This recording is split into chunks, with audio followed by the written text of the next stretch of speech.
kenalan dulu ya. Nama aku Acha Halida.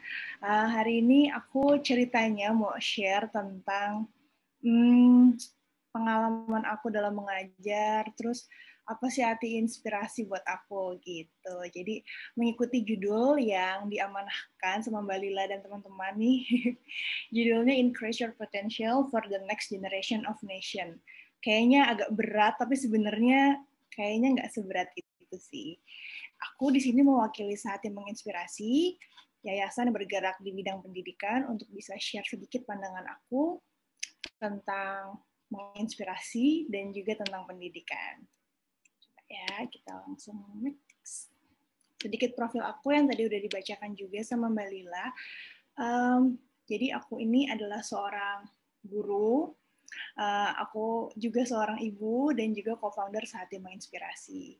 Ada beberapa pengalaman, beberapa tahun terakhir aku ada pengalaman seputar pendidikan. Jadi aku ngajar usia TK, anak kisaran 4-6 tahun gitu. Terus juga ada pengalaman juga di bagian PR. Waktu itu aku pernah magang di Ogilvy Indonesia pakai perusahaan marketing atau iklan gitu.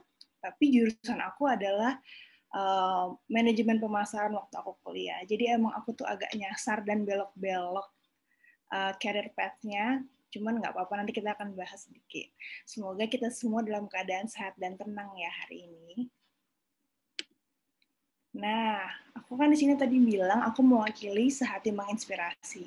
Sehati Menginspirasi itu apa sih? Jadi Sehati Menginspirasi ini adalah wadah buat siapa aja yang mau ngasih edukasi dan inspirasi buat sesama teman gitu. Jadi sebenarnya tujuannya memang mengenalkan ke teman-teman lewat platform media sosial yaitu Instagram. Kalau pendidikan itu sejatinya deket banget sama kita, nggak jauh-jauh. Kayak apapun yang kita omongin, apapun yang kita lakukan itu adalah bagian dari buah pendidikan yang kita jalanin. Jadi misalnya yang orang tua berikan ke kita atau yang kita rasa tepat lalu kita lakukan. Jadi simple dan nggak jauh dari kegiatan kita sehari-hari.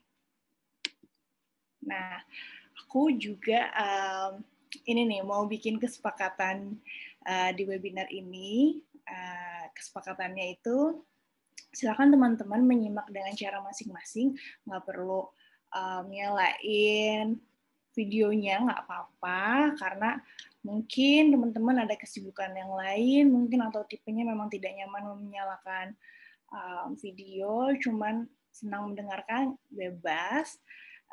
Terus juga kalau misalnya nanti ada pendapat nih yang kayak udah di ujung lidah nih pengen cerita, nggak usah ragu-ragu, please raise hand aja, nanti Mbak Lila akan bantu untuk unmute gitu ya Mbak Lila ya.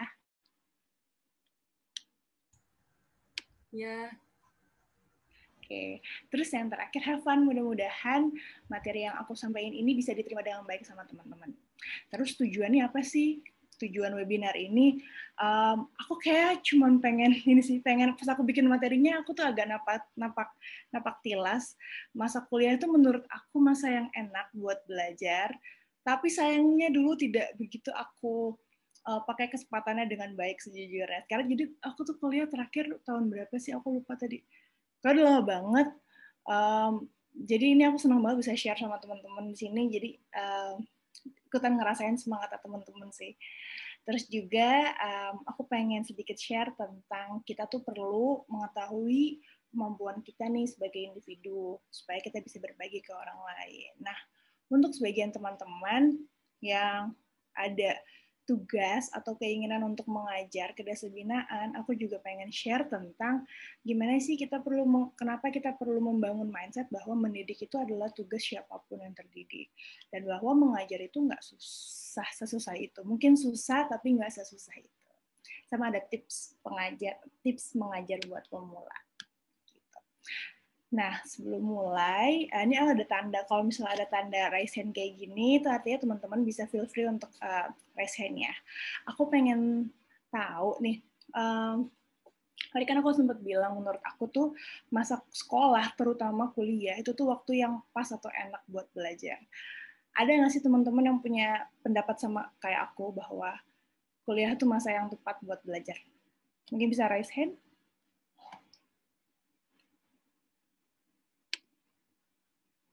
Atau mungkin berpikiran sebaliknya?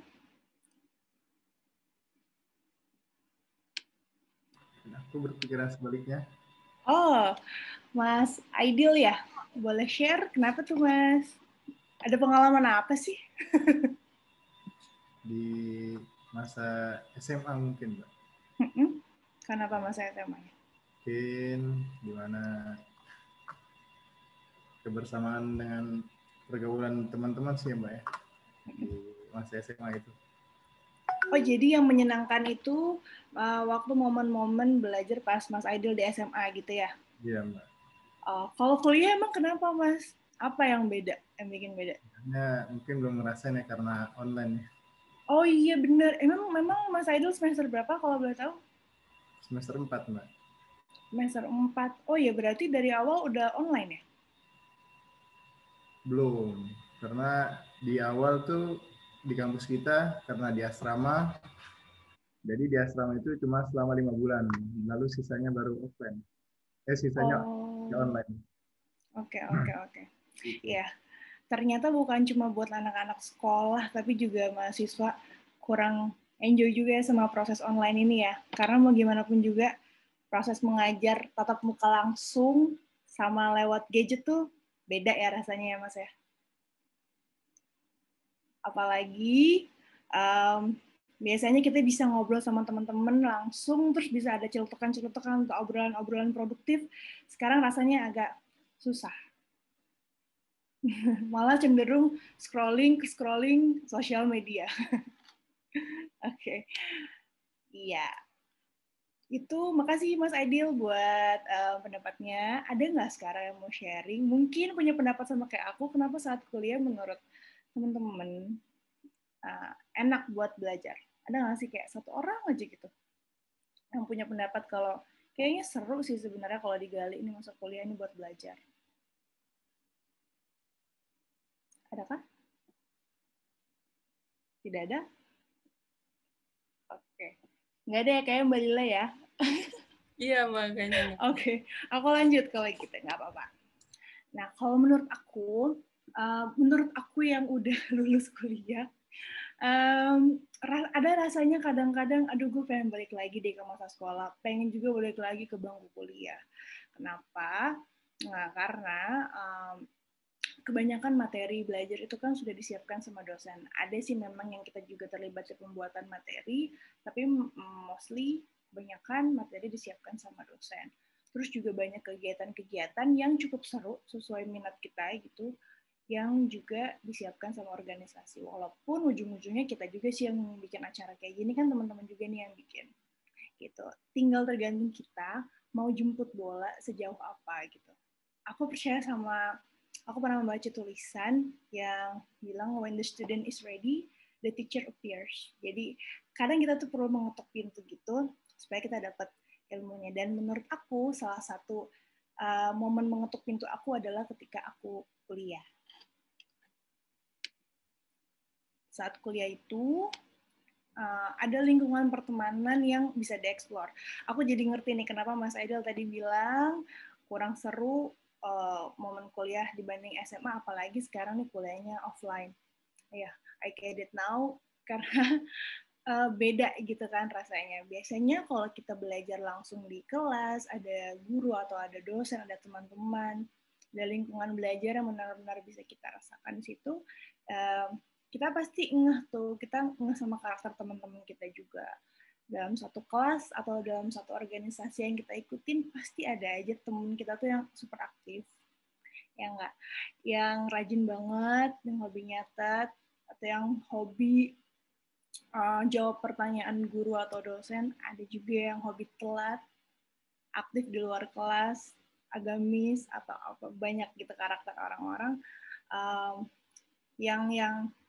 yang beragam.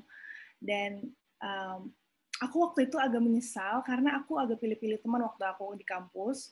Aku maunya berteman sama yang begini, apalagi waktu itu aku sempat gap year 2 tahun, jadi usia teman-teman di kampus, di kelas aku itu lebih muda 2 tahun, dan aku ngerasa kayak nggak nyambung deh gitu. Aku nyesel banget, Padahal harusnya kalau bisa diulang lagi, aku tuh mau berteman dengan banyak karakter teman-temanku, karena kita nggak pernah tahu kesempatan kita di masa depan tuh datangnya dari Allah tuh lewat temen yang mana. Saat kuliah, aku dan teman-teman juga dapat bonus juga selain kita belajar, dapat materi sesuai jurusan yang kita pilih, teman-teman yang ada di kelas kita dapat bonus bisa mengasah dan menemukan bakat terpendam. Kayak banyak banget kan acara kampus yang kita bikin atau yang kita ikutin, mau itu wajib atau itu pilihan, dan mau nggak mau tadinya males banget nih ketemu orang, males banget ikut organisasi dan segala macam, tapi kita nggak pernah tahu ternyata mungkin bakat gue di situ. Kayak misalnya Mbak Lila, aduh males banget nih, malu ngomongin depan banyak orang, tapi siapa tahu enjoy, ketagihan, dan ternyata nemu bahwa oh ternyata gue cukup berbakat nih, dapat feedback positif, lama-lama jadi kayak punya tabungan positif tentang diri sendiri, dan jadilah salah satu skill dipunya di momen kuliah yang kurang lebih 4 tahun itu. Ada yang udah menemuin skill baru kayak bikin acara, suka bikin acara, nyaman jadi host, atau mungkin oh ternyata gue suka ngajar, which is itu yang aku temukan ketika aku kuliah. Jadi aku kuliahnya pemasaran, tapi aku nemuin passion aku di bidang ngajar saat aku kuliah. That's why menurut aku kenapa momen kuliah itu cukup seru.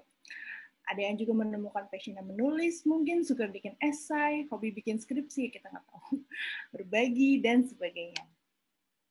Nah, tapi ada juga sih sebagian teman yang mungkin ngerasa kayak nggak juga deh Mbak. Soalnya aku ngerasa nih kayaknya ada tanda-tanda nih aku salah jurusan.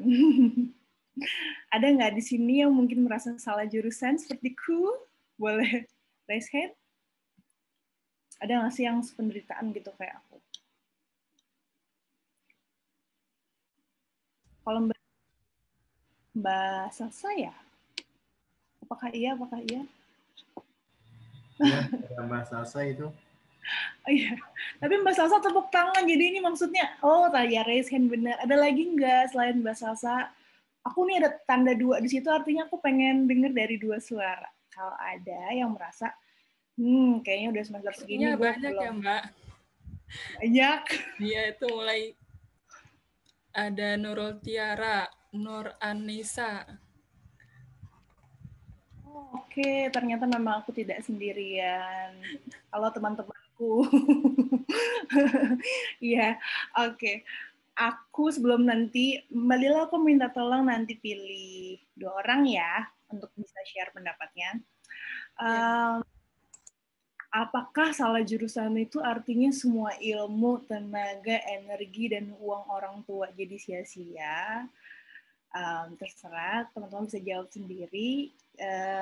Tapi kalau menurut aku, itu tergantung kita tuh mau buat pengalaman tuh jadi sia-sia atau enggak. Aku dan teman-teman di Sehati itu percaya kalau udah tugas kita gitu sebenarnya sebagai manusia untuk belajar.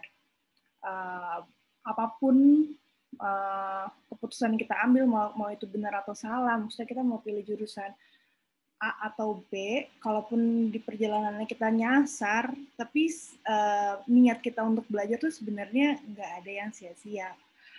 Semakin aku masuk ke dunia kerja, aku juga makin ngerasa kalau ternyata semua ilmu tuh saling berhubungan. Jadi aku alhamdulillah, walaupun aku jujur nyasar banget, tapi aku nggak nyesel pernah kuliah manajemen pemasaran selama 4 tahun. Gitu. Tadi kan ada yang bilang kalau kayaknya merasa salah jurusan nih Mbak Lila. Nah, Mbak Lila, boleh dong ditodong temennya 2. Oke, sepertinya tadi ada yang raise hand, Nur Anissa Nihrum. Ada Nur Anissa Nihrum? Hadir, Kak. Ya, boleh, silakan. Halo. Ya. Maaf ya, Kak, belum on cam, Kak. Nggak apa-apa, Mbak Nur Aisyah ya? Anissa, Kak. Oh, Mbak Anissa. Iya, Mbak Anissa kenapa tuh ngerasa salah jurusan? Boleh tahu nggak sekarang semester berapa? Soalnya Ambil dari jurusan apa? awal tuh sukanya sama biologi. Jadi emang seneng banget sama biologi. Jadi dari pelajaran SMP tuh kayak masih inget banget gitu sama biologi. Karena Berkesan emang banget gitu ya. suka, tapi masuk ke Taskia jurusan pendidikan. Pokoknya ada pendidikannya aja deh gitu kan. Udah itu ada salah satu dosen yang memotivasi nih sebelum masuk pembelajaran, katanya do the best aja katanya, walaupun kamu masuk jurusan apa, kalau emang belum sesuai dengan kamu, do the best katanya, lakukan yang terbaik untuk hari ini. Nah itu jadi kayak nguatin gitu. Tapi masih makin kesini kayak nggak apa-apa kali ya salah jurusan. Tapi hati kecilnya masih kayak ngerasa, aduh gitu nggak sih Mbak? Iya.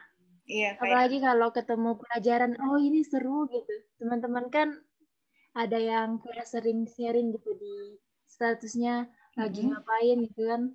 Itu kayak, ih seru banget gitu mereka. Oh, jadi kayak ada perasaan ngebandingin atau coba kalau misalnya gue ambil jurusan yang gue suka, mungkin akan beda. Ada nggak perasaan kayak gitu? Iya gitu. Sama banget, aku juga ngerasain kayak gitu. Tapi mudah-mudahan cepat atau lambat nanti ketemu hikmahnya ya Mbak. Siapa tahu kayaknya ada dua kemungkinan sih. Satu, either malah jadi, kalau kata dosennya tadi kan do the best, siapa tahu malah beneran jadi di jurusan yang sekarang. Atau ya bisa memakai kesenangan Mbak terhadap biologi itu untuk hal yang lain, misalnya nggak ada yang tahu kalau misalnya nanti Mbak jadi ngajar biologi buat adik-adik di desa binaan, terus mereka merasa terbantu, jadi apa ya, lukanya tuh kayak nggak segitu sakitnya lagi gitu. Terima kasih Mbak. Amin. Satu lagi Mbak Lila boleh? Ya, satu lagi. Tadi kan udah perempuan ya, mungkin sekarang laki-laki ya. Iya. Kepada Dedi Darmawan. Ada Dedi Darmawan? Ada Mas Kak. Dedi. Halo. Mas Dedi, kenapa tuh angkat tangan waktu ditanya kenapa ada nggak yang salah jurusan? Emang kenapa Mas Dedi? Apa ya? Mungkin dari bingung juga sih. Mungkin kayak pas mengerjakan tugas makin kesini tuh kayak rasanya kurang enjoy kah? Ya, itu mungkin salah satu faktornya lah. Tapi kalau boleh tahu, minatnya Mas Dedi tuh di mana sih? Sebenarnya minatnya pertama itu pendidikan. Oke. Sekarang kuliahnya ambil? Manajemen. Oh, iya. Oke. Ada irisan sama aku juga. Oke, Mas Dedi, terima kasih udah sharing ya. Iya, Mbak. Oke, aku lanjut sedikit. Oke, tadi waktu awal-awal diminta sama Mbak Lula buat bawain webinar pendidikan, terus aku lihat juga kayak temanya itu inspiring millennial. So aku tuh kayak merasa, ini kayaknya salah nggak ya nih gue yang diundang gitu loh. Kayak emangnya emang se-inspiring apa gitu loh rasanya. Emang pantas gitu. Pokoknya tuh kadang-kadang kalau kita mau share sesuatu, ada aja kayak pikiran-pikiran yang mengecilkan diri sendiri. Kadang kita tuh merasa inspiring tuh adalah orang yang seperti, let's say sebut nama ya, oh dia dokter, terus dia sekolah S2, terus habis itu, oh dia artis, dia influencer, followersnya banyak, dan lain-lain yang kita lihat di sosial media yang seringkali juga tidak ada di inner circle kita, sehingga rasanya tuh inspiring sesuatu yang sangat susah gitu dan nggak familiar dengan kita. Sedangkan saat menginspirasi itu percaya kalau inspirasi datangnya tuh dari diri kita sendiri. Apapun nilai hidup yang kita anggap benar dan kita jalankan dengan konsisten, itu kan pasti bermanfaat buat kita. Dari situ kita bisa ceritakan atau kita contohkan ke orang lain. Mungkin di sini ada teman-teman yang punya adik-adik di rumah. Sedikit banyak pasti ada deh influence dari kakak yang nurun ke adiknya. Mau itu misalnya cara berpakaian, cara bicara, referensi film atau musik. Itu mungkin kita nggak nyadar, tapi ternyata gila ya, ternyata gue bisa ngasih influence ke orang sekitar. Jadi sebenarnya siapapun itu bisa menginspirasi dengan caranya masing-masing. Terus kapan saat yang tepat untuk bisa mendatangkan inspirasi itu, ya sekarang saat yang tepat, apalagi saat sedang sekolah sih. Kalau di dunia kerja aku tuh rasanya kayak kangen dunia sekolah karena aku tinggal jemput bola aja. Kalau sekarang di dunia kerja kayaknya udah sedikit deh rasa seperti itu, karena apa-apa bener-bener sendiri. Kalau aku dapat bos yang nggak enak, ya udah aku telan sendiri. Nggak semua sifatnya adalah berupa keputusan yang harus aku jalankan konsekuensinya. Nggak ada tuh yang sifatnya kayak jam segini terberi, jam segini mau belajar apa, jam segini belajar apa, tuh udah nggak ada lagi. Nah, salah satu cara untuk bisa menginspirasi atau mendatangkan inspirasi dari dalam diri itu bisa melalui mengajar. Yaitu kegiatan yang juga dilakukan sama teman-teman di sini ya, yaitu kegiatan guru mengajar. Benar nggak ya kata-katanya? Ya Mbak Lila ya? Kampus guru mengajar. Dari Tazkiyahnya sendiri itu kan ada organisasi ya Mbak ya, namanya GTM atau Gerakan Tazkiyah Mengajar. Jadi dia itu sebuah kesatuan yang komunitas untuk mengajar desa binaan gitu Mbak. Oh, itu namanya tadi ya GTM itu ya, Gerakan Tazkiyah Mengajar. Oke. Kenapa mengajar ini bisa jadi salah satu cara kita untuk kayak lebih, menurut aku, lebih sayang sama diri sendiri dan juga bisa mendatangkan inspirasi buat orang lain. Mengajar ini kalau menurut aku juga kayak sebuah proses yang hampir seperti apa ya, spirituality gitu, kayak saking sangat-sangat personal dan mendalam, bahwa ini bisa membawa manfaat buat diriku dan juga orang lain. Jadi kenapa sih mengajar tuh bisa menjadi salah satu cara kita untuk mendatangkan inspirasi dari dalam diri sendiri dan juga buat orang lain. Mengutip kata Anies Baswedan bahwa mendidik itu adalah tugas semua yang terdidik. Itu aku ingat-ingat banget. Kita semua adalah orang-orang yang terdidik.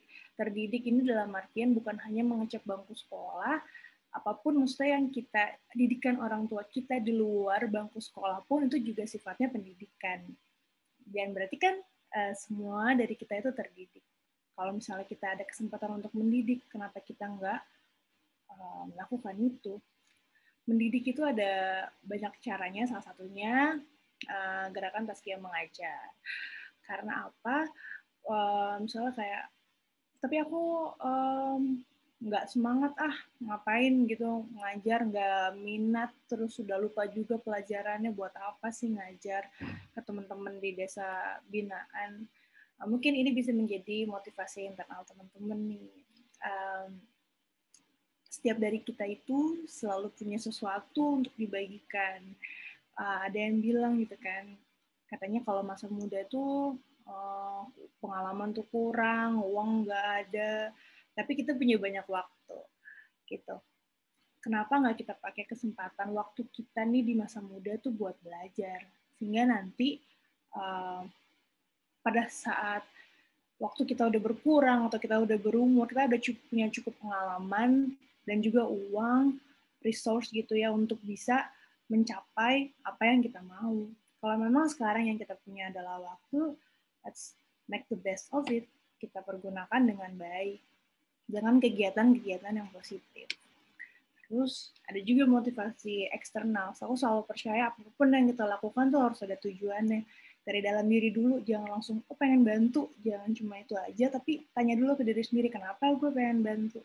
Kalau tadi itu motivasi internal, motivasi eksternalnya, mungkin ini bisa menjadi sedikit reminder kalau ada loh orang lain yang berhak atas ilmu yang kita miliki. Gak semua orang punya kesempatan yang sama kayak kita buat belajar. Gak semua orang punya kesempatan punya kuota seperti kita, handphone canggih, dan jadi ada obrolan seperti ini. Jadi kalau misalnya kita punya ilmu nih, kita punya kesempatan untuk belajar, seperti yang juga Islam ajarkan untuk bersedekah bukan hanya berupa materi atau uang, tapi juga ilmu. Salah satu cara untuk mensedekahkan ilmu kita adalah dengan mengajar itu.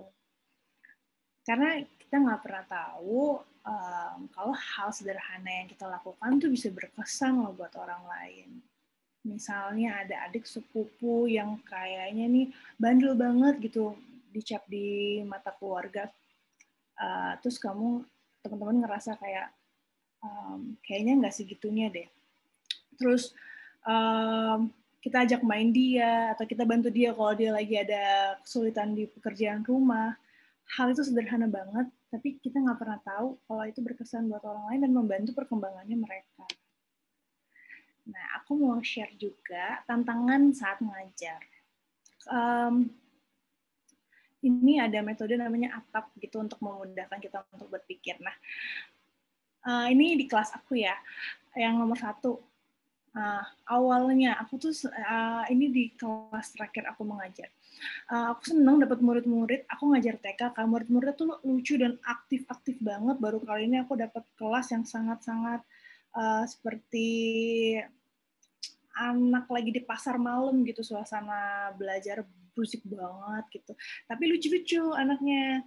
Dan aku senang. Tapi ternyata seiring jalannya waktu belajar itu nggak berjalan dengan kondusif, murid-murid terlalu banyak bicara, terlalu banyak main, ganggu murid yang lain yang udah siap belajar, jadi aku ngerasa, aduh ini parah banget nih kelas.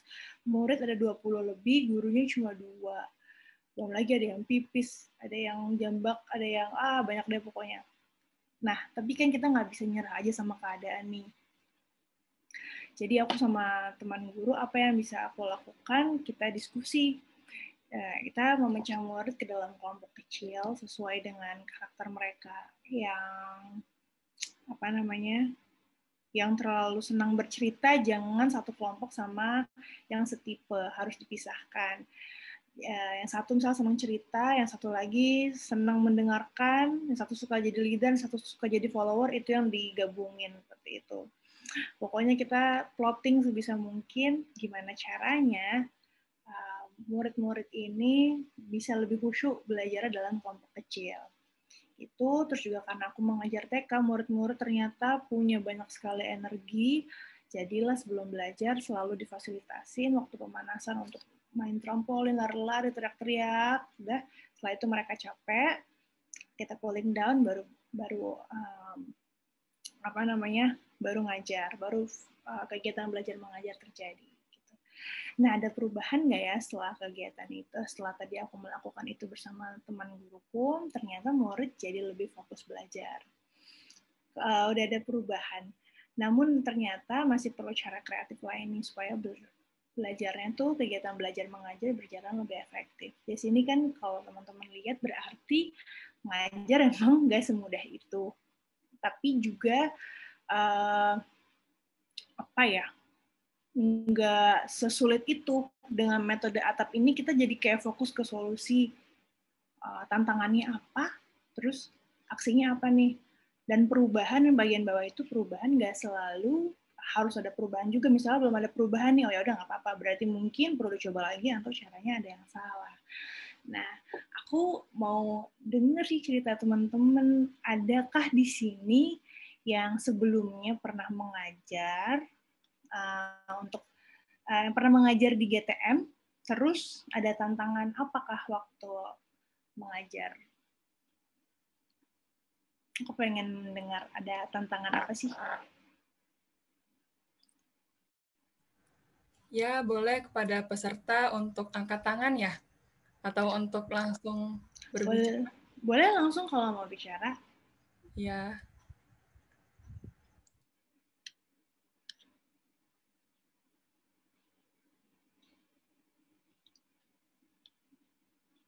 Adakah?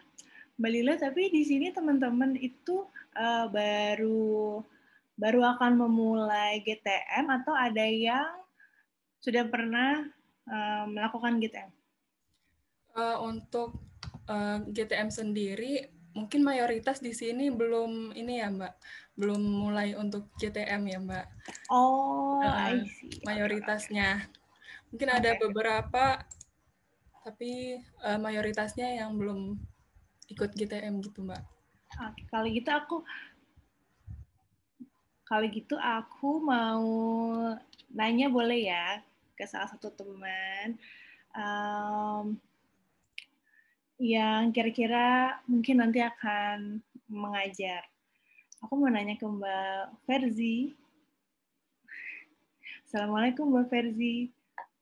Namanya bagus. Ya, waalaikumsalam. Mbak Verzi sudah pernah mengajar kah? Belum sih Mbak, tapi ini saat online ini saya kayak bantu ibu saya ngajari anak TK, kayak les privat gitu. Oh, ini untuk pertama kalinya atau gimana Mbak megang anak TK? Iya, karena baru ini sih. Ada tantangan nggak sih Mbak waktu ngajar anak TK? Atau seru-seru aja? Ya, tantangannya sih pasti ada ya Mbak, karena kan situ saya juga belum punya bakat kayak ngajar gitu. Jadi kayak tantangannya di awal-awal tuh kayak berat gitu, karena setiap anak-anak itu kan beda ya sikapnya, perilakunya juga beda. Tapi juga seru juga sih karena ada kayak tantangannya gitu. Iya. Waktu itu kalau boleh tahu durasinya berapa lama tuh Mbak waktu ngajar anak TK? Waktu ngajar privat? 2 jam Mbak. Wow, Sekitar 2 jam 2 sama jam. mereka. Luar biasa. Oke, makasih Mbak Verzi udah sharing. Sama. Jadi Mbak Verzi tadi bilang walaupun emang menantang karena baru pertama kali ngajar anak TK, tapi ada serunya juga. Oke, aku mau share sedikit tips sebelum mengajar yang mungkin bisa bermanfaat mudah-mudahan buat teman-teman yang nanti mau mengajar adik-adik di desa binaan. Pertama, kita perlu tahu apa sih tujuan kita ngajar. Apakah ya karena ikut program kampus aja misalnya gitu, atau kayak emang aku pengen coba gitu. Dan apa sih manfaatnya buat murid? Ini sering banget kelewatan pada saat dulu kita di bangku sekolah. Rasanya aku sih nggak punya guru yang mengenalkan ke aku kenapa aku mesti belajar aljabar. Let's say itu. Aku nggak ngerti, orang susah banget, terus kenapa harus dipaksa ngerti dan ngerjain ujian itu. Dan sampai sekarang aku masih nggak tahu kenapa. Padahal sebenarnya mungkin tuh ada tujuannya, ada manfaatnya buat aku. Nah, kayak tadi nih, misalnya setelah teman-teman tahu tujuan pribadi teman-teman ngajar. Kalau aku, misalnya, kenapa aku mengajar? Karena aku ngerasa aku dapat banyak energi dari mereka gitu. Justru kalau anak-anak nggak di sekolah, kadang aku agak-agak loyo karena aku nggak ngerti gimana caranya mereka jadi sumber inspirasi buat aku, dan mereka itu jadi walaupun aku gurunya, tapi kok ya lebih banyak aku yang belajar dari mereka. Aku belajar sabar, aku belajar time management, aku belajar cara berkomunikasi, dan sebagainya. Yang paling penting lagi, karena aku perempuan, aku merasa ini penting banget dengan mengajar. Walaupun mengajarnya, aku awal dari guru les juga ya, jadi nggak langsung ke sekolah. Walaupun ngajarnya itu awalnya aku part-time, tapi ternyata ini menjadi skill parenting buat aku yang kepake banget pada saat aku sudah berkeluarga. Jadi kalau misalnya teman-teman ada tawaran atau kesempatan buat ngajar, cobain deh. Insya Allah nggak bakal nyesal sih menurut aku. Itu kan kalau udah tahu tujuan kita pribadi nih. Nah, teman-teman harus tahu juga, misalnya nih Aca mau ngajar Kenji muridku, matematika, angka-angka gitu. Selain aku udah tahu tujuan aku ngajar Kenji itu apa, tapi Kenjinya nggak tahu kenapa dia harus belajar angka-angka. Menurut dia angka tuh sama aja di mana-mana, sama aja bentuknya, cuma dibolak-balik gitu. Padahal enggak, kan angka tuh beda-beda. Nah, dia nggak tahu kenapa dia harus belajar itu, dan dia jadi nggak mau belajar sama aku. Jadi itulah kenapa jadi penting untuk murid tahu kenapa mereka belajar. Karena orang tuh akan lebih menikmati perjalanan nggak sih kalau misalnya mereka tahu tujuan mereka. Misal, teman-teman nih mau dulu deh kayak study tour misalnya ke mana ya, ke Bandung atau ke Taman Safari gitu. Pasti di sepanjang perjalanan senang-senang di dalam bis, bisa ngoceh-ngoceh, cerita-cerita, makan, foto-foto segala macam. Karena apa? Karena tahu tujuannya. Oh, gue mau ke Taman Safari, seru. Jadi enjoy semua perjalanannya. Bayangin nggak sih kalau kita masuk ke dalam bis tapi kita nggak tahu tujuannya mau kemana. Jadi kalau bisa jangan sampai kayak gitu. Nah, terus tadi yang pertama harus selalu tahu tujuan dari apa yang kita lakuin. Kayak misalnya sekarang ikut webinar. Tujuannya apa sih ikut webinar ini? Oh, apakah nambah poin nilai di kampus kah, atau ngisi waktu kah, atau mau belajar apapun itu, always know your why. Terus yang kedua, kalau tentang ngajar, selalu punya persiapan. Jangan juga on the spot gitu langsung kayak ngajar ya, kita bingung, anaknya lebih bingung lagi kan. Karena kita bukan cuma mau ngobrol-ngobrol, tapi kita mau ngajar. Ada yang mau kita sampaikan, ada yang mau kita sedekahin di situ. Jadi harus punya persiapan. Jadi harus banget juga kulik bareng sama tim nih. Bahan rencana belajarnya apa. Tadi misalnya Kenji kan belajar angka. Bukan cuma sampai di aku aja yang tahu dia belajar angka supaya apa. Aku harus bilang ke dia. Jadi teman-teman harus bilang ke murid teman-teman juga tujuan dari belajar itu apa. Aku akan bilang ke Kenji gini sih. Ken, kalau kamu, ini kasusnya anak TK ya, jadi sangat receh mungkin. Ken, kalau kamu suka makanan apa? Aku suka es krim gitu. Oke.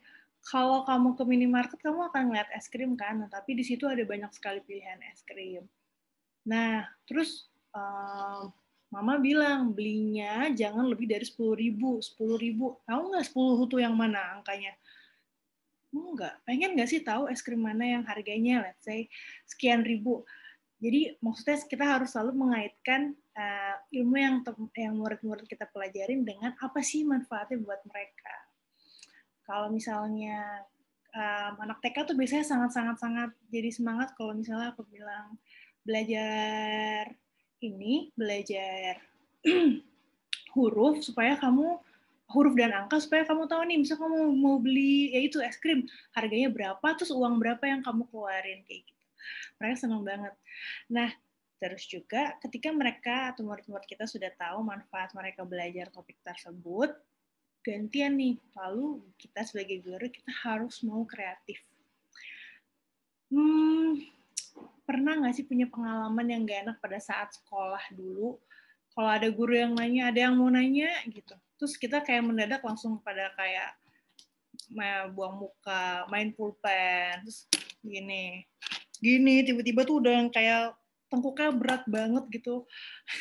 Nggak ada yang mau nanya gitu kan. Mungkin memang, bukan mungkin ya, kita sepertinya udah nggak bisa pakai cara seperti itu untuk ngajarin anak-anak yang sekarang. Kalau handphone aja nih, software-nya selalu kita update, begitu juga dengan ilmu kita sebagai teman-teman guru. Kita harus mau kreatif. Cari inspirasi di mana aja, banyak banget di Pinterest, bisa di YouTube, di Instagram, cari hashtag teacher of the day atau apa, itu banyak banget inspirasi di sana. Terus juga aku kemarin sempat nanya sama Mbak Lila ya, katanya ada kurikulumnya itu ngikutin kurikulum sekolah. Tapi kalau misalnya bisa dibuat day off kurikulumnya yang kayak teman-teman main-main aja sama murid-murid, kenapa enggak, ya kan? Misal bermain ular tangga, atau ular naga, bermain, apa tuh dulu namanya, yang kita lempar kayak semacam batu, terus kakinya naik-naik, itu apa sih, aku lupa namanya. Dampu. Apa? Dampu. Yeah. Iya ya, kayaknya tiap daerah namanya beda ya. Oh, aku jadi ingat kalau di daerahku tapak gunung namanya, Mas. Kalau di Mas Aidil tahunya dampu ya. Iya, itu. Itu sebenarnya belajar loh. Kayak pertama lempar. Kan dia lihat tuh angkanya angka berapa. Oh, 3. Itu angka berapa pas dia lempar? Angka berapa? 5 misalnya dia ngasal. Coba dirutin 1 2 3. Oh, 3. Lalu mereka lompat tek tek tek. Mereka lompat untuk anak-anak kecil pasti senang. Lompat itu kan juga belajar melatih motorik kasar. Itu contoh sederhana kalau belajar nggak selalu perlu ngikutin kurikulum. Terus nih ada juga tips lain untuk mengajar. Kita perlu mengenali murid kita, PDKT gitu. Tak kenal maka tak sayang tuh bener banget. Apalagi habis pandemi. Aduh gimana ya ngajar habis pandemi. 1, belum kenal muridnya. 2, nggak tahu karakternya gimana. 3, mereka inget nggak ya rasanya bangun pagi atau ketemu orang baru. Aduh pokoknya kayak malesin gitu. Habis pandemi tuh pasti ada penyesuaian teman-teman. Untuk dari mulai level TK sampai kuliah sampai orang kantoran semuanya bisa dibilang mungkin awalnya nggak suka, nggak enjoy, tapi mau nggak mau ya kita adaptasi. Yang bisa manusia lakukan kan hanya beradaptasi. Jadi bukan berarti buntu. Kalau misalnya nanti pas ngajar ketemu anak-anak yang kayak nggak mau dengerin teman-teman, ya gimana caranya? Gimana lagi kalau nggak kenalan? Kita bisa masuk dengan cari tahu kesukaan mereka. Masuknya dari situ. Kayak contoh, kalau muridnya kecil, murid-murid kecil, kita bisa tanya, kamu suka warna apa? Gitu. Atau, aku suka deh itu baju kamu warnanya kuning, itu warna kesukaan aku loh. Kamu namanya siapa sih? Gitu. Atau kamu lagi makan apa tuh? Itu kalau anak-anak yang kecil. Kalau anak-anak yang kayak macam SMP, mungkin kita lihat misalnya dia lagi main handphone. Kita bisa tanya, punya Instagram nggak? Siapa yang follow? Follow siapa? Jadi kita masuk lewat kesukaannya dia untuk PDKT sama dia dulu. Biasanya kalau orang tuh udah nyaman membuka diri dengan cerita apa yang dia suka, dia akan lebih mudah untuk dengerin kita. Gitu. Terus ini praktikal sih ya. Students love routine. Mereka itu perlu jadwal. Jadi teman-teman bikin jadwal. Tapi nggak usah ngarep banget bahwa ini harus akan sesuai jadwal. Tapi ya tetap juga harus bilang ekspektasinya ke mereka. Kayak tadi mungkin di awal aku kan juga ada kesepakatan, teman-teman silakan nggak usah nyalain video juga nggak apa-apa, tapi kalau bisa please menyimak dengan cara yang masing-masing. Jadi kasih tahu ekspektasi teman-teman tuh apa.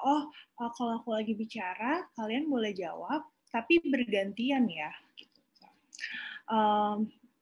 Terus habis ini kita mau ada beberapa kegiatan. Kalau misalnya nanti ngalor ngidul kemana-mana, tidak apa-apa. Yang penting sudah dijelaskan di awal.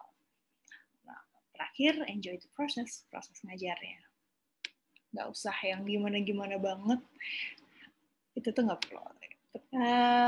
Ini hal penting juga yang bisa diketahui sih. Untuk evaluasi, kalau misalnya ada cara-cara yang nggak pas, aduh kayak gue kemarin cara kayak gitu, anak-anaknya nggak dengerin nih. Oh, berarti mungkin next time pakai cara yang lain. Cara apa yang kira-kira pas? Kamu ada ide apa? Evaluasi, apa yang tepat, apa yang belum tepat. Kalau ternyata masih belum tepat, jangan takut sama perubahan. Apalagi masih muda kan. Kita have some discussions tentang ini. Apa yang bisa dilakukan dengan lebih baik. Ngajar tuh kayaknya suatu pengalaman yang menantang, bukan gue banget gitu, tapi sebenarnya nggak segitunya, dan bukan berarti kalau ada masalah dalam mengajar tuh nggak ada solusinya, pasti ada solusinya. Dan mengajar itu enaknya nggak ada yang saklek tentang mengajar, semuanya tentang penyesuaian. Yang pasti, kalau dulu kita takut sama guru, kita bisa sekarang nggak memakai mindset itu lagi bahwa guru selalu benar dan murid itu harus selalu mengikuti guru. Nggak juga, banyak kok murid-murid yang juga ternyata pintar dan guru jadi belajar dari murid. Jadi bukan tentang mengajar, bukan tentang guru lebih superior lalu murid inferior. Kita bisa belajar dari siapa aja.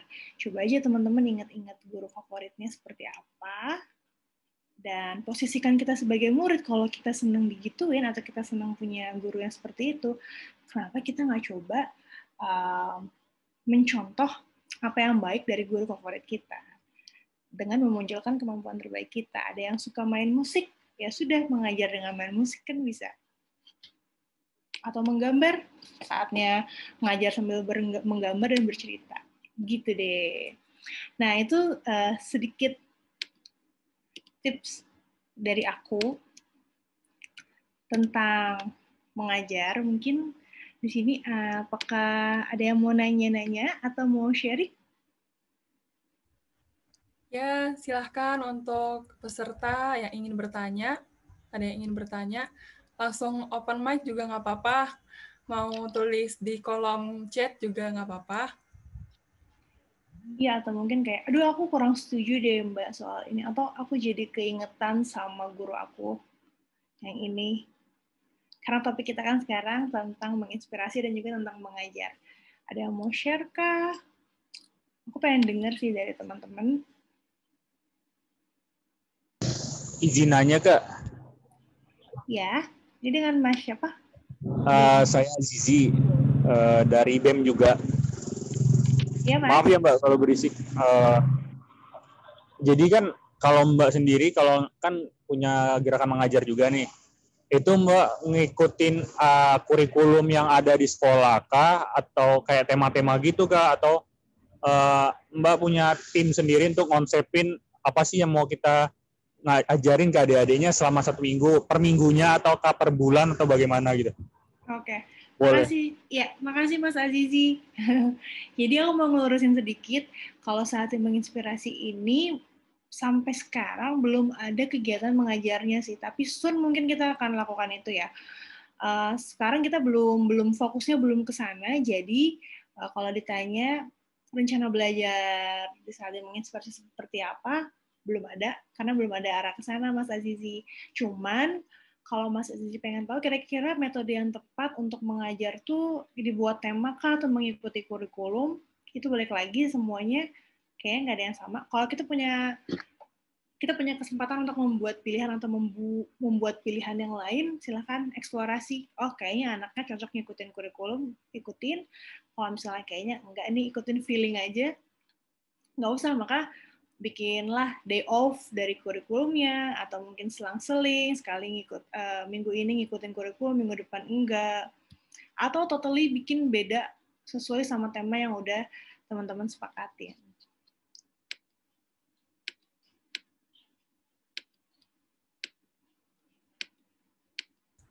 Bagaimana Kak Azizi?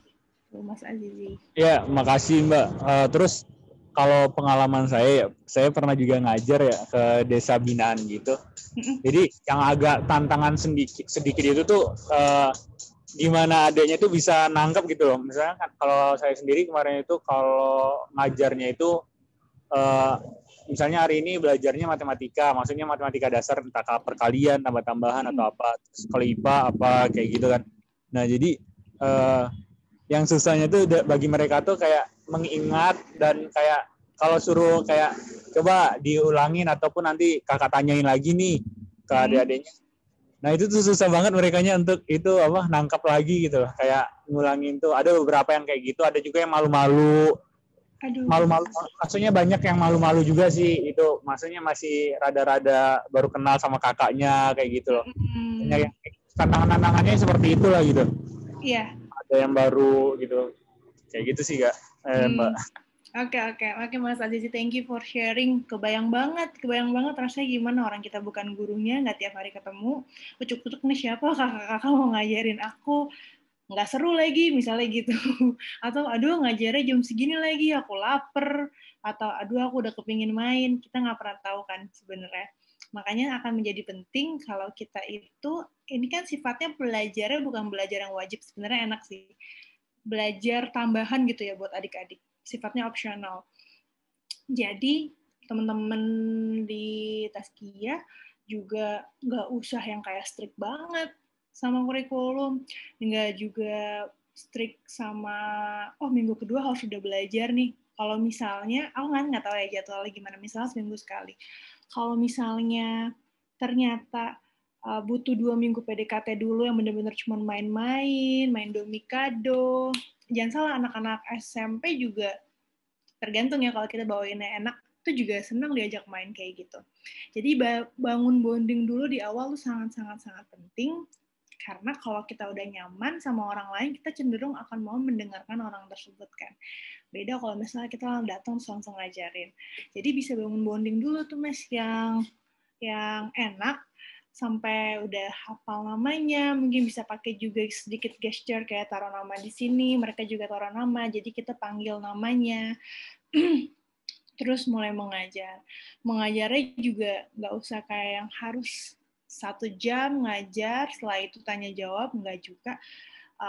Disesuaikan dengan kemampuan anak-anaknya juga. Terus terakhir, ini aku ngerasain juga, kalau misalnya udah selesai kok feedbacknya ini mereka ngerti atau enggak ya?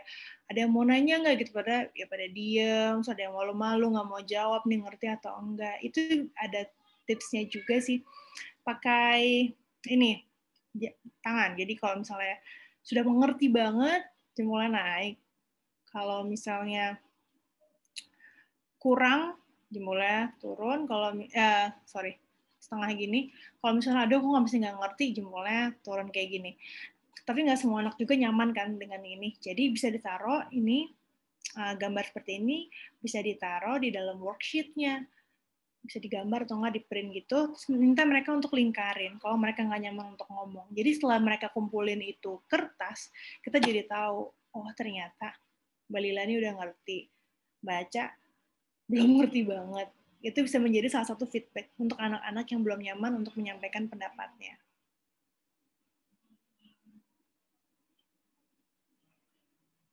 Gitu. Ya, baik. Bagaimana Kak Azizi? Iya, makasih banyak Mbak. Udah dijawab. Dan juga ini sih ilmu baru sih ya, terkait gimana caranya yang tips buat adik-adik yang malu-malu gitu ya. Jadi kayak dikasih gestur gerakan gitu, kalau misalnya dia ngerti jempol ke atas, kalau masih rada-rada kurang ngerti ya ke samping ya, atau kalau nggak ngerti baru ke bawah gitu ya. Ke bawah, iya. Banget gitu. Iya, bener-bener. Bahwa nggak apa-apa banget kalau kamu belum mengerti. Kadang-kadang malu ikut-ikutan. Dia jempolnya ke atas, aku ke atas juga padahal nggak ngerti. Jadi dari sebelum kita memberikan instruksi itu, jadi penting juga untuk lagi-lagi membuat murid-murid itu nyaman dengan memberikan contoh. Mau ini ke anak level TK, SD ataupun SMP, kita bisa memberikan contoh. Oh ya, aku mau tanya setelah ini aku minta dikasih tahu ya kamu sudah mengerti atau belum. Tapi kalau nggak ngerti juga nggak apa-apa. Aku juga dulu ya, waktu itu pas aku sekolah, ada tuh susah banget deh matematika. Terus ditanya aja gitu, kita memberi analogi aja. Siapa yang udah ngerti, siapa yang belum. Ya aku angkat tangan, ternyata banyak juga yang angkat tangan belum mengerti. Terus guruku bilang, nggak apa-apa kok kalau belum mengerti, coba kita belajar lagi. Kadang dengan kita membuat cerita seperti itu, mereka akan menjadi nyaman untuk menyampaikan pendapatnya.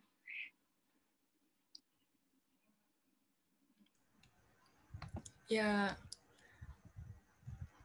mungkin langsung ke pertanyaan selanjutnya ya Mbak ya. Ini ada yang bertanya lewat kolom komentar, sama tadi ada yang raise hand. Ya, dari Hafiz Abdullah ya ini. Kak, kadang suka emosi kalau anaknya tuh susah dibilangin. Ada solusi Kak? Mas siapa tadi? Maaf Mbak Lila. Hafiz Abdullah.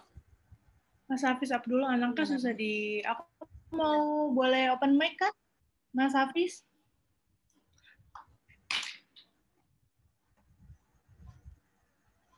Karena kalau misalnya anaknya susah dibilangin, kayak mungkin pertanyaan sama kayak gini, dokter anak saya nggak mau makan, pasti dokter akan tanya, emang masaknya apa? Nggak mau makannya sejak kapan? Lagi sakit perut nggak? Jadi ada pertanyaan turunan tuh bawahnya.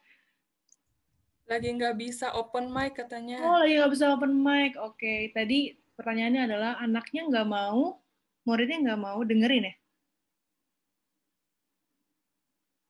Susah dibilangin gitu. Ada solusinya nggak Kak gitu?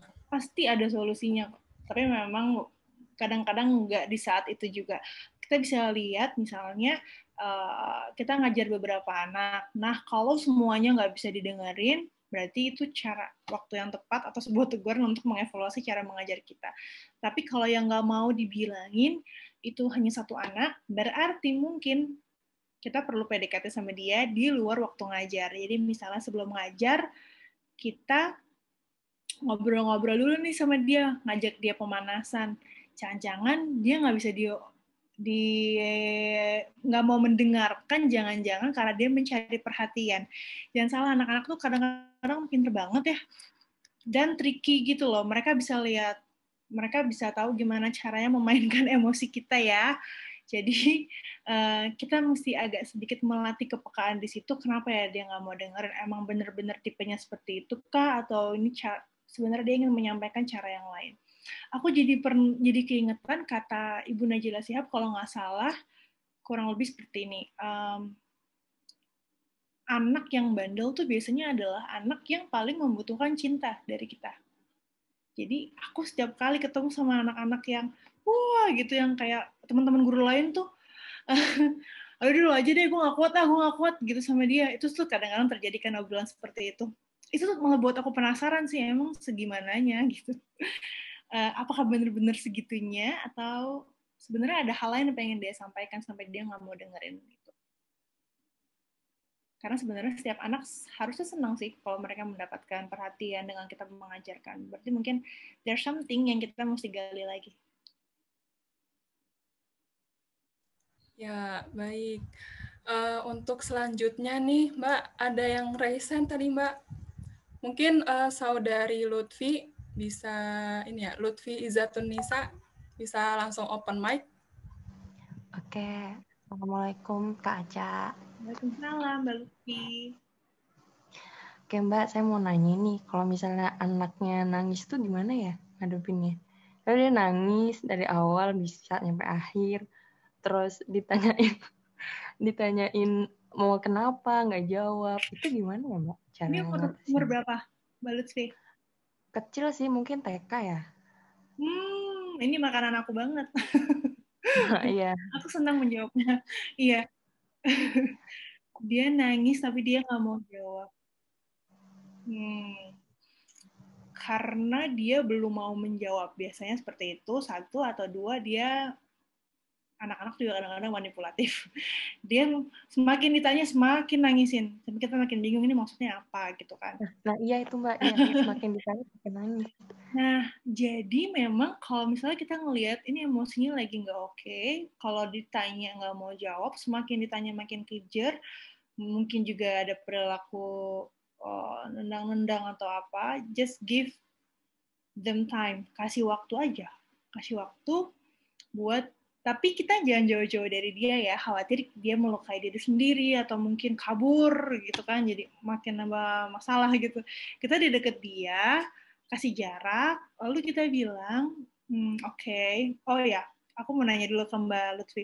Mbak Lutfi, kalau boleh tahu punya pacar nggak? Enggak Mbak. Enggak ya? Oke, Mbak Lutfi misalnya punya ini deh, adik-adik. Mbak Lutfi lagi nggak enak nih perasaannya.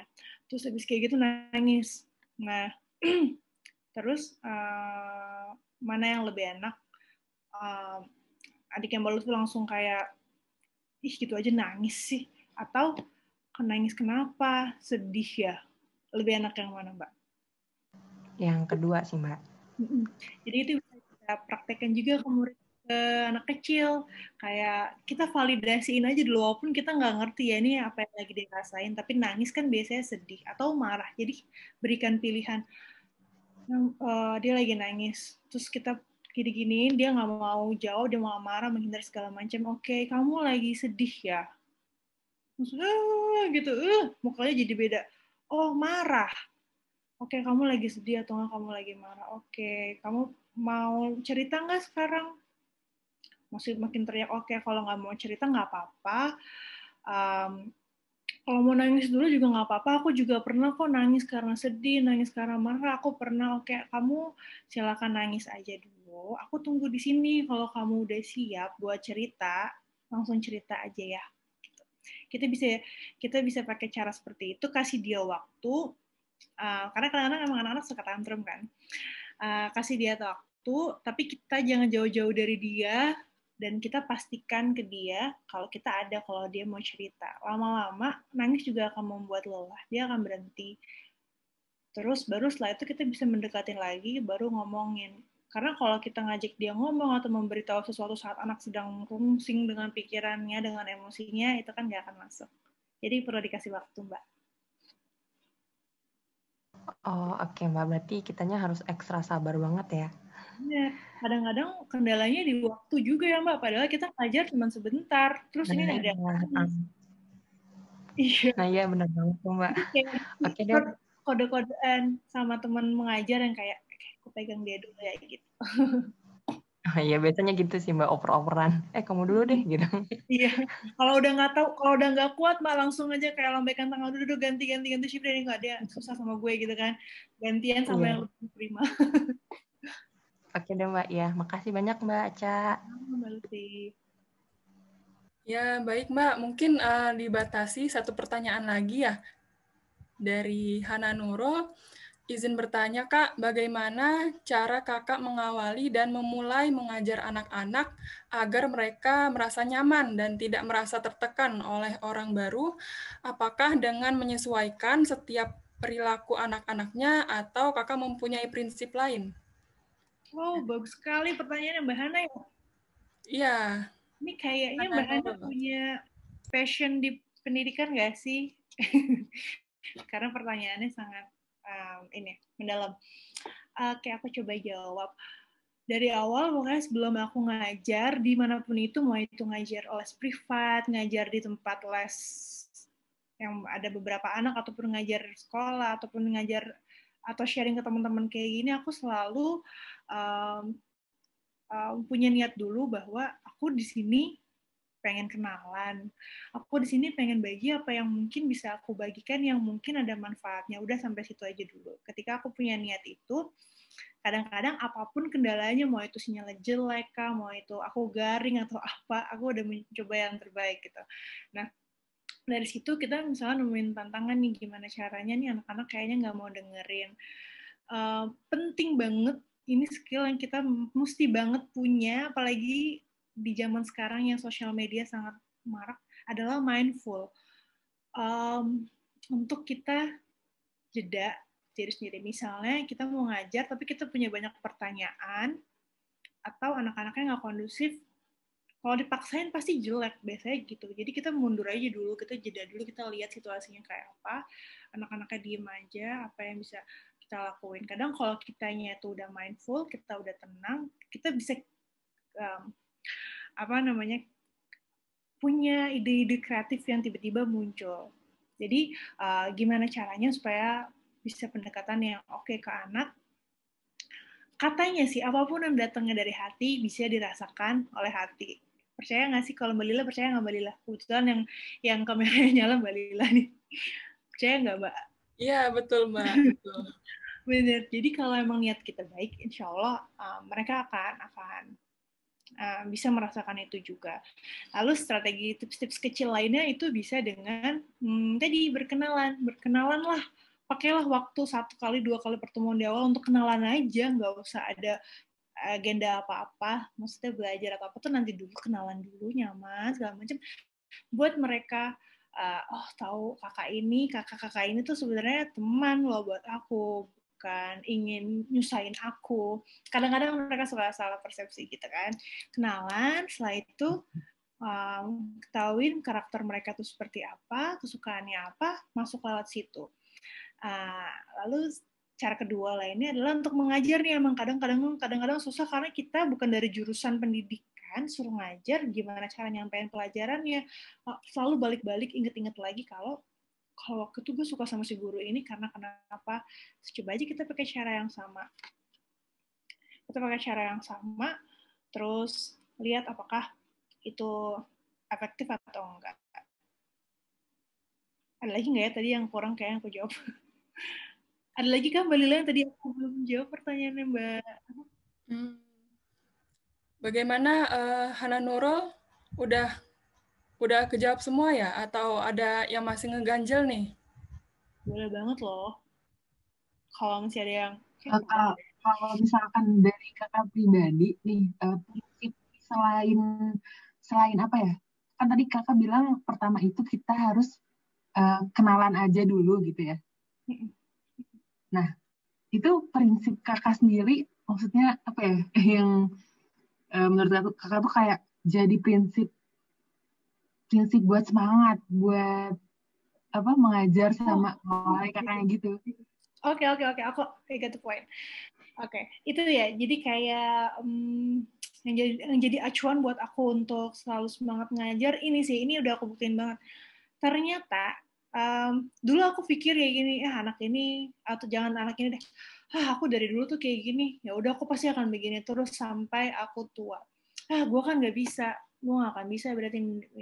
Jadi aku punya mindset yang emang tuh kayak udah tuh kotak-kotakan, pesimis dan segala macam. Ternyata ketika aku ngajar, saya ngeliat anak-anak kecil yang pasti ada aja lah pendidikan yang misalnya kurang tepat.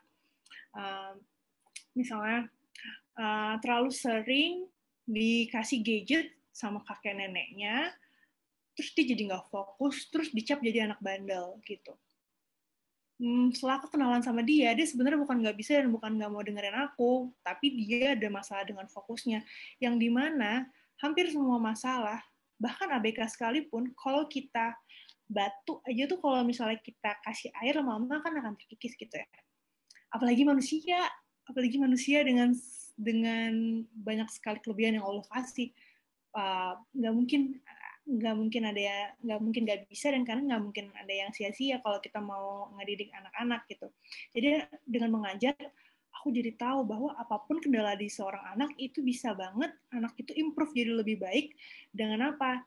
Dengan stimulasi yang tepat dan lingkungan belajar yang tepat. Itu aku bener-bener semakin semangat ngajar karena gila yang gue lakuin gak sia-sia, anak itu terbantu, aku pun jadi kayak nggak henti-henti bilang, Masya Allah, ternyata bisa ya dia jadi lebih baik. Itu adalah mindset yang aku selalu punya dan aku pakai terus saat aku sekarang punya bayi, aku berkeluarga, aku punya bayi. Sesulit apapun pasangan kita, mertua kita, anak kita nantinya, percaya deh, kalau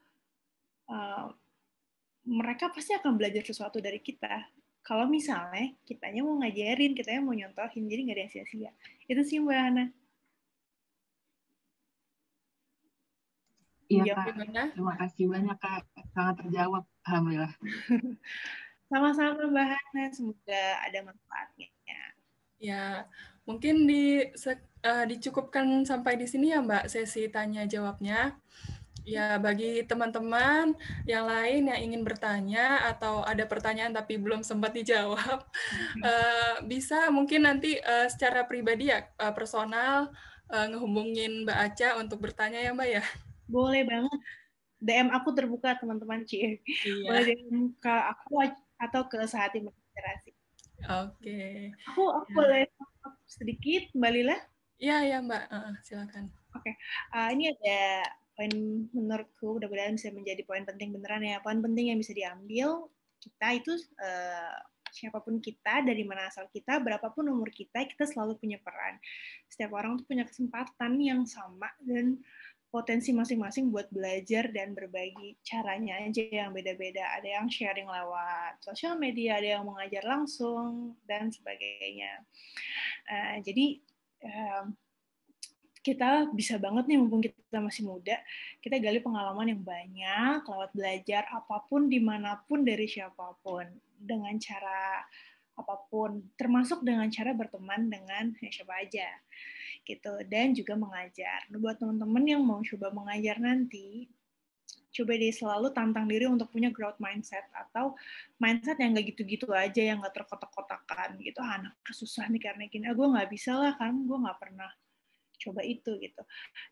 Coba untuk selalu punya growth mindset atau mindset yang berkembang, dari mulai persiapan niat kita, tahu tujuan kita apa, cara mengenali murid tuh seperti apa yang kreatif, dan sebagainya gitu.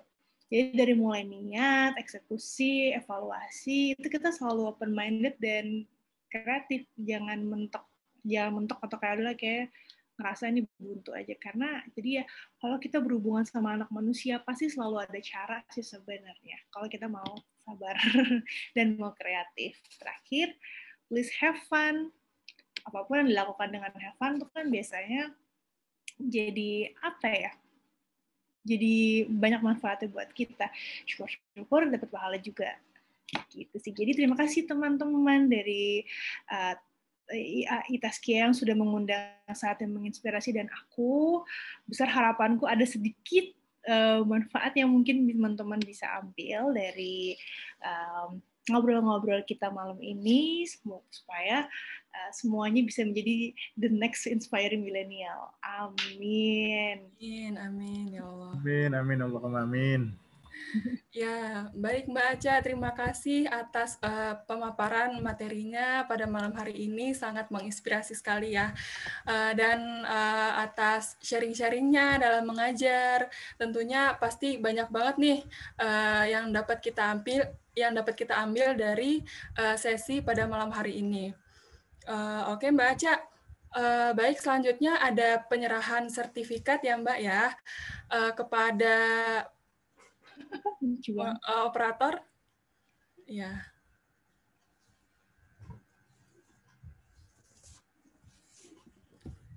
Oh, thank you, terima kasih. Ya Mbak, ini mungkin nanti secara karena kita daring ya Mbak ya, nanti kita akan kirimkan melalui via email.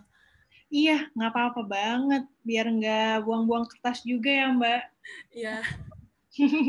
Terima kasih sudah mengundang aku dan Saatib menginspirasi malam ini. Ya, terima kasih juga Mbak. Kemudian selanjutnya akan ada sesi foto bersama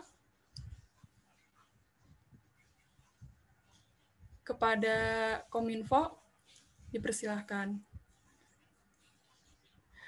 Untuk peserta, silahkan untuk mengaktifkan kameranya karena kita akan berfoto bersama. Ya, silakan teman-teman yang belum mengaktifkan kamera.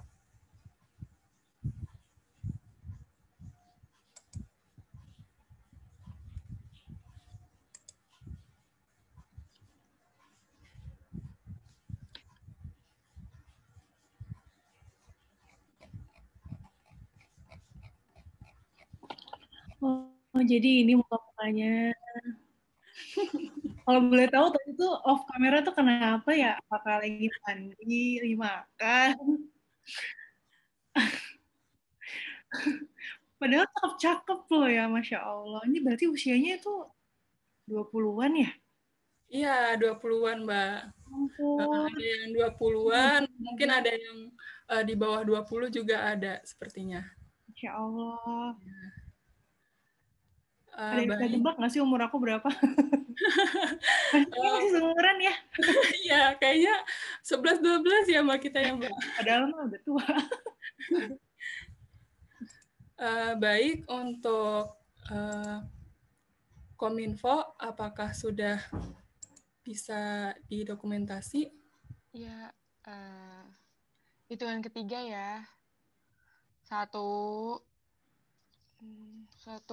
2, 3.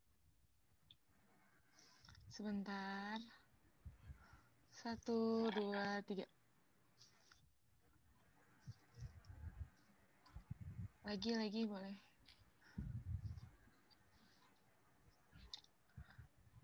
Lagi ya. 1, 2, 3.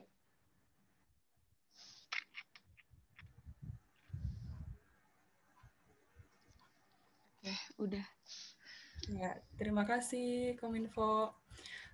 Baik, Mbak Aca, terima kasih atas pemaparan materi pada malam hari ini. Mbak Aca sudah bersedia hadir, dan terima kasih juga untuk para peserta yang telah join pada Zoom meeting malam hari ini. Saya Lila Aulia Maghfira, pamit undur diri.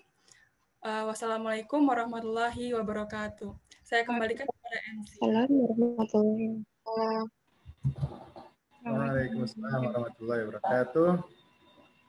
Terima kasih atas paparan materinya kepada Mbak Aca dan juga bisa menyempatkan waktu. Terima kasih juga kepada peserta yang sudah hadir, menyempatkan waktunya juga untuk acara malam hari ini.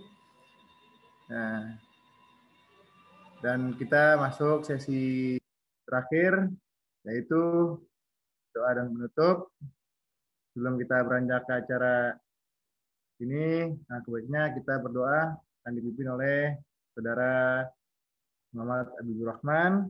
Kepada Saudara Muhammad Habibur Rahman, waktu dan tempat dipersilakan. Oke, bismillahirrahmanirrahim. Sebelum kita berdoa, mari kita beristighfar 3 kali. Astagfirullahaladzim. Astagfirullahaladzim. Bismillahirrahmanirrahim. Alhamdulillahirabbil alamin. Hamdan yuwafi ni'amahu wa yukafiru mazidah. Ya Rabbana lakal hamdu lakal syukr kama yanbaghi li jalali wajhikal karim wa 'azimi sultanik. Allahumma salli ala Muhammad wa ala ali Muhammad kama sallaita ala Ibrahim wa ala ali Ibrahim. Wa barik ala Muhammad wa ala ali Muhammad kama barakta ala Ibrahim wa ala ali Ibrahim fil alamin innaka Hamidum Majid. Allahumma inna nas'aluka salamatan fid din wa afiyatan fil jasad wa ziyadatan fil 'ilm wa barakatan fil rizq wa taubatan qabla al-maut wa rahmatan 'inda al-maut wa maghfiratan ba'da al-maut. Allahumma hawwin 'alaina fi sakaratil maut wan najata minan nar wal 'afwa 'inda al-hisab. Allahumma inna na'udzubika min 'ilmin la yanfa' wa min qalbin la yakhsha' wa min nafsin la tashba' wa min da'watin la yustajabu laha. Rabbana ighfir lana dhunubana wa liwalidayna warhamhuma kama rabbayana shighara. Rabbana taqabbal minna innaka antas samiul alim wa tub 'alaina innaka antat tawwabur rahim. Rabbana atina min ladunka rahmah wa hayyi' lana min amrina rashada. Rabbana atina fid dunya hasanah wa fil akhirati hasanah wa qina 'adzaban nar. Wa sallallahu ala Muhammad wa ala alihi wa sahbihi wa sallam. Subhana rabbika rabbil izzati amma yasifun. Wa salamun alal mursalin walhamdulillahi rabbil alamin.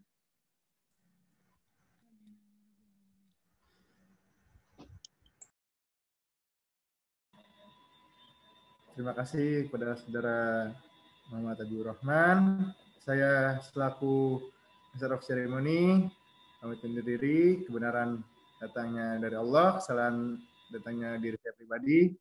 Saya akhiri salam. Sudah tutup kafaratul majlis. Subhanakallahumma wa bihamdika asyhadu an la ilaha illa anta astaghfiruka wa atubu ilaik. Assalamualaikum warahmatullahi wabarakatuh.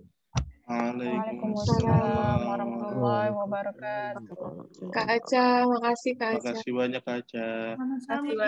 Makasih Kak. Selamat akhir pekan. Ya. Bukan Kak. Tapi di kampus kita nggak ada akhir pekan Kak. Ini kuliah. Jalan terus lah Kak. Serius. Sabtu Minggu juga. Minggu doang Kak kita akhir pekannya. Oh, minggu doang. Waduh, kasihan deh.